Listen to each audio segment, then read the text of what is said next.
বিধানসভায় অন্তর্বর্তী বাজেটে এবং পরবর্তীকালে প্রেস কনফারেন্সে মাননীয় মুখ্যমন্ত্রী বলেছেন এটা আগস্ট মাস থেকে চালু করব। যে ভোট অন অ্যাকাউন্টের কোনো লোকাল স্ট্যান্ডই নেই আগস্ট মাসে, অর্থাৎ 2013-তে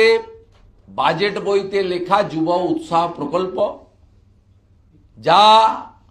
পরিবর্তিত হয়ে নেতাজি ইন্ডোর স্টেডিয়ামে মাননীয় মুখ্যমন্ত্রীর মুখের ভাষণে যুবশ্রীতে পরিণত হয়েছিল, তাকেই নির্বাচনের আগে ভয়ঙ্কর বেকারত্ব, ভয়ঙ্কর দারিদ্র্য, লক্ষ লক্ষ যুবক ছেলেরা, প্রবীণ বাবা মা, অনেকেরই স্ত্রী পুত্র কন্যাকে ছেড়ে পেটের টানে গ্রাসাচ্ছাদনের জন্য অন্য রাজ্যে পাড়ি জমানো, সেই জায়গা থেকে মুখ্যমন্ত্রী